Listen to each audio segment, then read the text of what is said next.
दोस्तों स्वागत है आप सभी का। आज की इस वीडियो में आपको बताएंगे लॉकडाउन, कोरोना वायरस और मौसम विभाग से जुड़ी हर पल की खबरों के साथ चीन ने एलएसी पर तैनात की सबसे ताकतवर तोपें, भारत ने बनाया ये खतरनाक प्लान। जी हां, बताएंगे पूरी रिपोर्ट खबर में। इसके अलावा आज की बड़ी खबरों में जानेंगे भारत में बनकर तैयार हुई कोरोना वायरस की दवा, जल्द मिल सकती है बड़ी कामयाबी। जी हाँ, एक एक करके सभी खबरों पर नजर डालेंगे। इसके अलावा आज की एक और बड़ी खबर है कि इन राज्यों में मौसम विभाग ने जारी किया अलर्ट, होगी भारी बारिश और तूफान। जी हाँ दोस्तों, आपसे हम आज की इसी वीडियो में आज की ताजा और इन्हीं सब महत्वपूर्ण खबरों के बारे में बताने वाले हैं, जिनको जानना आपके लिए बहुत ही जरूरी है। वीडियो को बिना भगाए ध्यान से आखिर तक जरूर देखें। तो आइए बिना देर किए चलते आज के मौसम समाचार की ओर। जी हाँ, देश के इन राज्यों में आज पहुंच सकता है मानसून, आंधी भारी बारिश का अलर्ट जारी। जी हाँ, दक्षिण पश्चिम मानसून अपनी रफ्तार में दक्षिण भारत की तरफ से आगे बढ़ रहा है। वर्तमान में ये कर्नाटक और तमिलनाडु के कुछ हिस्सों में सक्रिय है। मौसम विभाग के मुताबिक 24 घंटों के भीतर मानसून महाराष्ट्र, तमिलनाडु के बाकी हिस्से,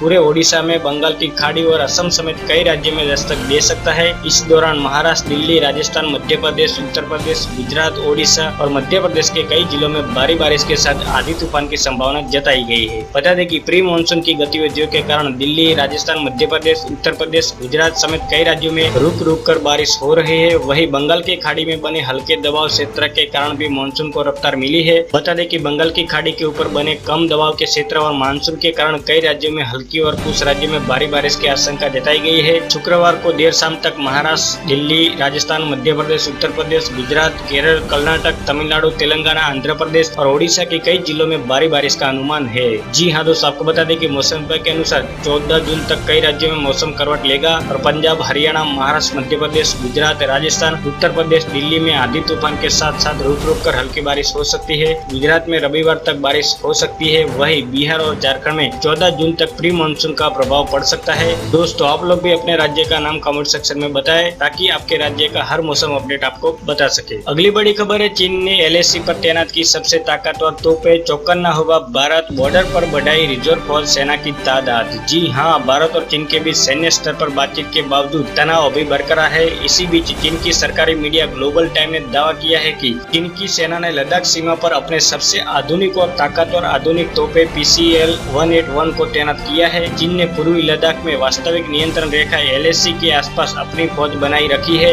इसे देखते हुए भारत ने भी अपनी सेना तैनात कर रखी है। चीनी फौज लद्दाख से लेकर अरुणाचल प्रदेश तक डटी हुई है, लिहाजा भारत ने भी इसके जवाब में बड़ी संख्या में अपनी सेना तैनात की है। सीमा विवाद को देखते हुए भारत ने इस इलाके में रिजर्व फौज भी भेजी है। जी हाँ, बता दें कि सेना के सूत्रों ने बताया कि लद्दाख में चीन ने जो हरकत की है उसे देखते हुए भरोसा नहीं किया जा सकता है। उनकी मंशा क्या है इसका भी कोई पता नहीं है। इन सभी स्थितियों को देखते हुए लद्दाख क्षेत्र में अतिरिक्त फौज लगाई गई है। केवल लद्दाख ही नहीं बल्कि हिमाचल प्रदेश, उत्तराखंड, सिक्किम और अरुणाचल प्रदेश में भी फौज की पूरी तैयारियां हैं। सूत्रों के मुताबिक आगे किसी भी स्थिति से निपटने के लिए फौज को तैयार रहने का निर्देश जारी किया गया है। बता दें कि उत्तराखंड के फॉरवर्ड सेक्टर में आर्मी की मदद के लिए वायुसेना भी एक्टिव मोड में है। सरहद पर बाराहोती इलाके में चीनी फौज लगातार अपने हेलीकॉप्टर भेज रही है। इससे रह रह कर दोनों पक्षों के बीच तनाव बढ़ता जा रहा है। लगता है चीन युद्ध के मोड में आ गया है। इसी को देखते हुए भारत चीन को मुंह तोड़ जवाब दे रहा है। अगली बड़ी खबर आपको बताएंगे, बैंक ने कोरोना लॉकडाउन में फिर किया करोड़ों ग्राहकों को अलर्ट, नई तरीके से पैसा चोरी होने की दी जानकारी। जी हाँ, अगर आप लोग भी मोबाइल के जरिए बैंक की लेन देन करते हो तो आपके लिए एक बड़ी खबर सामने आई है। बता दें कि देश का सबसे बड़ा bank state bank of India SBI ने ग्राहकों को अपने खातों को सुरक्षित रखने के लिए जानकारियां देता रहा है। हाल ही में SBI ने ग्राहकों को ऑनलाइन बैंकिंग के लिए स्ट्रॉन्ग पासवर्ड बनाने की सलाह दी है। जी हाँ, बता दें कि SBI ने ट्वीट के जरिए पासवर्ड स्ट्रॉन्ग रखने की सलाह दी है। SBI ने ग्राहकों को अपने पासवर्ड अपडेट करने के लिए कहा है। ट्वीट के जरिए SBI ने स्ट्रॉन्ग पासवर्ड बनाना सिखाया है। साथ ही ये भी ध्यान रखने का कहा है कि पासवर्ड में परिवार के सदस्यों का नाम ना हो, क्योंकि इससे आपका अकाउंट की सुरक्षा खतरे में पड़ सकती है। इस तरह के पासवर्ड का अनुमान लगाना हैकर्स के लिए आसान होता है। बता दें कि इसके अलावा SBI ने ट्वीट के जरिए लोगों से किसी भी अनवेरीफाइड मोबाइल ऐप का इस्तेमाल नहीं करने की सलाह दी है। SBI ने कहा कि इस तरह के मोबाइल ऐप जालसाजों को आपके डिवाइस पर नियंत्रण रखने के साथ ही आपके कॉन्टैक्ट, पासवर्ड और फाइनेंशियल अकाउंट तक का एक्सेस दिला देते हैं। अगली बड़ी और अच्छी खबर आपको बताएंगे, पतंजलि ने किया कोरोना की दवा बनाने का दावा, बालकृष्ण बोले ठीक हो चुके हैं हजारों मरीज। जी हाँ, कोरोना वायरस की दवा बनाने के लिए भारत समेत दुनिया के कई देशों में शोध चल रही है। दावा किया जा रहा है कि इस महामारी की वैक्सीन 1 साल में बनकर तैयार हो जाएगी। लेकिन इन सब के बीच पतंजलि आयुर्वेद के को फाउंडर आचार्य बालकृष्ण ने एक नया दावा किया है।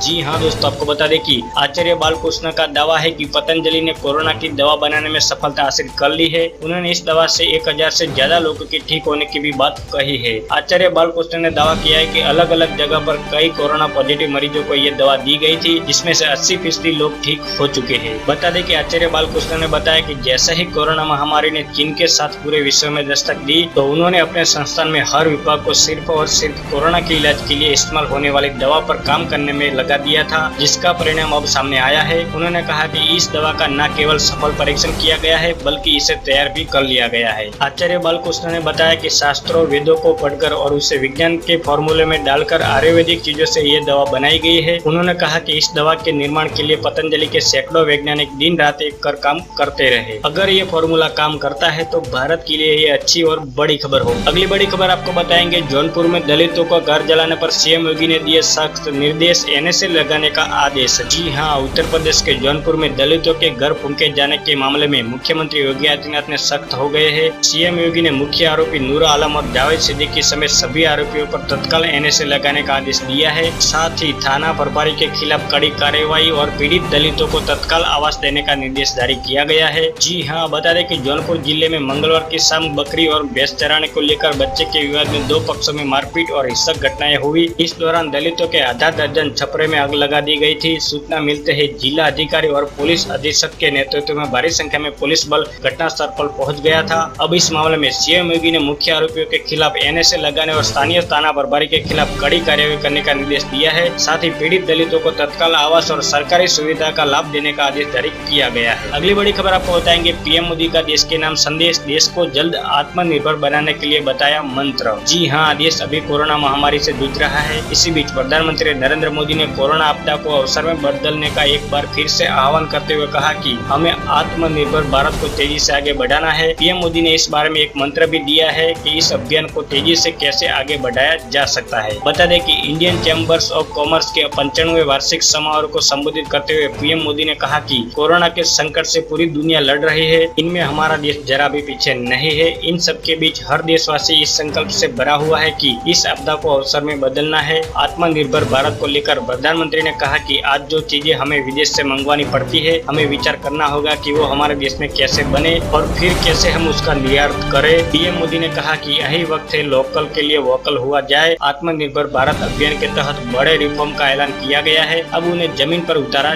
जा रहा है। पीएम मोदी ने आगे कहा कि ये टर्निंग पॉइंट है। आत्मनिर्भर भारत वर्षों से हर भारतीय ने इस भाव को एक प्रेरणा की तरह जिया है, लेकिन एक बड़ा बोझ हर भारतीय के मन में है कि काश हम medical equipment, defence equipment, electronic manufacturing, solar panel, aviation जैसे तमाम चीजों में आत्मनिर्भर होते। ऐसे कितने सारे काश हर भारतीय को जोड़ते रहे हैं। बीते 5-6 वर्ष में देश की रीति और नीति में भारत की आत्मनिर्भरता का लक्ष्य सर्वोपरि रहा है। कोरोना संकट ने हमें इसकी गति तेज करने का सबक दिया है। बता दें कि पीएम मोदी ने कहा कि हर भारतीय आत्मविश्वासी होगा तो आत्मनिर्भर भारत का लक्ष्य जल्दी हासिल कर लेंगे। पीएम ने कहा, भारत दूसरे देशों पर अपनी निर्भरता कम से कम करे। हर वो चीज जिसे इम्पोर्ट करने के लिए देश मजबूर है, वो भारत में कैसे बने, इस दिशा में तेजी से काम करना है। दोस्तों, आपको हमारी ये जानकारी अच्छी लगी तो हमें अपनी राय कमेंट सेक्शन में जरूर बताएं और वीडियो अच्छा लगे तो लाइक करो, ज्यादा से ज्यादा शेयर कीजिए अपने दोस्तों के साथ फेसबुक और व्हाट्सएप पर। अगर आप हमारे चैनल पर पहली बार आए तो चैनल को सब्सक्राइब करके बेल आइकन जरूर दबा दीजिएगा, ताकि आप और हम आपस में जुड़े रहेंगे और रोजाना एक दूसरे के साथ काम की खबरें शेयर कर पाएंगे। बस अभी इतना ही।